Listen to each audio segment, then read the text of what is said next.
అధ్యక్ష, సభలో మాట్లాడేందుకు అవకాశం ఇచ్చిన మీకు ముందుగా ధన్యవాదాలు. అధ్యక్ష, నాకు ఎమ్మెల్యేగా అవకాశం ఇచ్చిన ముఖ్యమంత్రి శ్రీ నారా చంద్రబాబు నాయుడు గారికి, నన్ను ఆశీర్వదించి అసెంబ్లీకి పంపిన కోవూరు నియోజకవర్గ ప్రజలకు కృతజ్ఞతలు తెలుపుతున్నాను. మొదటిసారిగా అసెంబ్లీలో ల్యాండ్ టైటిలింగ్ యాక్ట్ పై మాట్లాడే అవకాశం రావడం చాలా సంతోషం.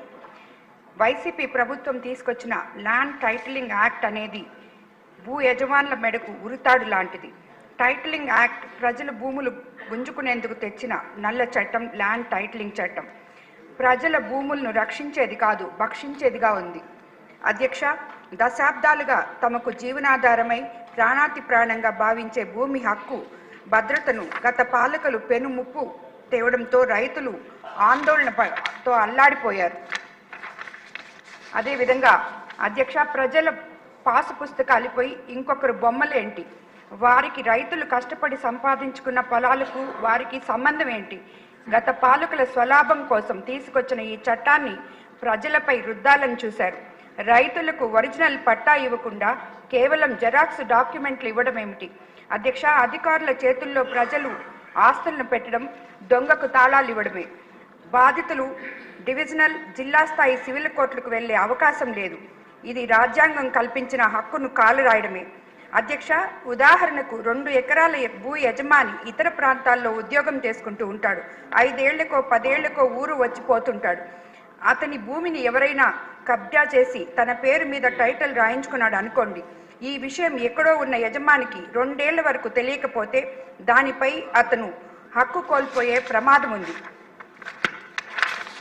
ఈ తరహాల ఇబ్బందులు పరిష్కారానికి ఇప్పటి వరకు కింది స్థాయి కోర్టులకు వెళ్లే అవకాశం లభించేది. ఇప్పుడు ఆ అవకాశం లేదు. నేరుగా హైకోర్టు మాత్రమే వెళ్ళాలి. రాష్ట్ర స్థాయి అథారిటీ తీర్పులపై నేరుగా హైకోర్టుకే వెళ్ళాలి. హైకోర్టుకు వెళ్తే స్తోమత ఎస్సీ, ఎస్టీ, బీసీ, మైనార్టీ పేదలకు, చిన్న సన్నకారు రైతులకు ఉండదు. భూములను, హక్కులను కోల్పోవడం తప్ప వారికి మరే గత్యంతరము ఉండదు. ఇదే అదునుగా ఇష్టారీతిగా కార్పొరేట్లు భూమిని కాజేసే అవకాశం ఉంది. అధ్యక్ష, పేదల కడుపు నింపేందుకు చంద్రబాబు నాయుడు గారు అన్నా క్యాంటీన్లు తెస్తే వాటిలో భోజనం చేసే పేదలను బిచ్చగాళ్లతో పోల్చారు.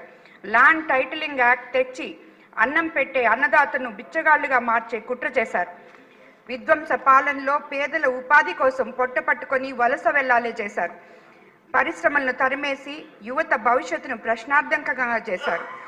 మీ పెత్తందారి దోపిడీ మనస్తత్వానికి ప్రజలు ఇచ్చిన తీర్పు ఇదే నిదర్శనం. ఇంతకన్నా ఇంకేం కావాలి? ఇప్పటికైనా తీరు మార్చుకోవాలి. ప్రజల హక్కులను ప్రమాదంగా మారిన ల్యాండ్ టైటిలింగ్ చట్టాన్ని రద్దు చేయడం శుభ పరిణామం. కోవూరు నియోజకవర్గ ప్రజల తరపున ప్రభుత్వానికి ధన్యవాదాలు తెలియజేస్తున్నాను. అధ్యక్ష గన్బాబు గారు.